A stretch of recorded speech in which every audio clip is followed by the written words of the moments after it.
Nakita niya hindi. Ikaw ba yung nakatanggap ni Sir Sultan ng 5,000 be? Ako, maski piso wala. Kahit kita naman kay Sir Sultan.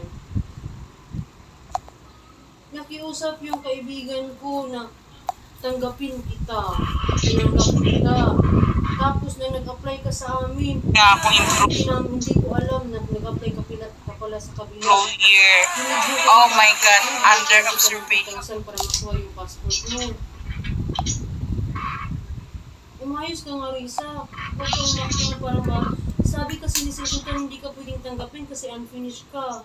Tapos alam pa niya yung pinagawa mo dun kasi kinontak niya yung dating amo mo. Gusto mo isabi ko sa'yo kung ano yung ano yun? Kaya kung ano yung pinag-usapan namin ni Sir Sultan sa akin eh yun. Kasi ayaw ko yung mapahiya kay Sir. Ang dami mong gil-gil Sir.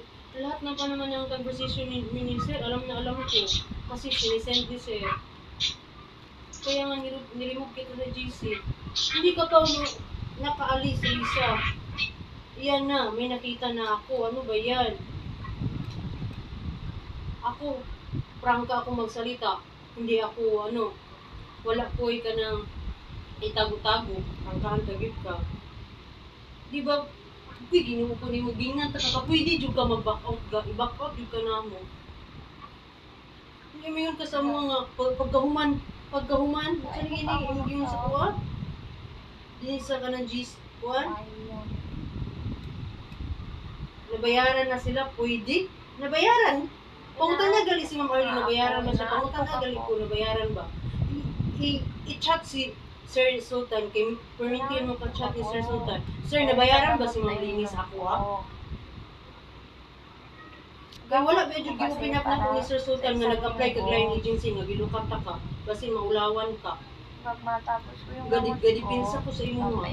Tapos yung anak ka, dili ko ganan nga gamay nga safe i-post nimo kung binata mo na iprangkan mo sa kuha.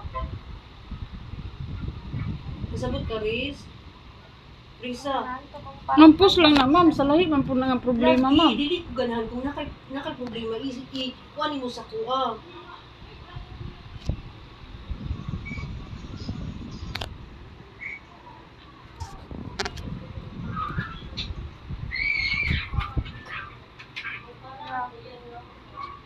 Pa-insecure ba kayo? Sa lahi ito nga problema. Ang kuno ng iya. Amaw. parang sleeping pills naman to, oy. Yung mata ko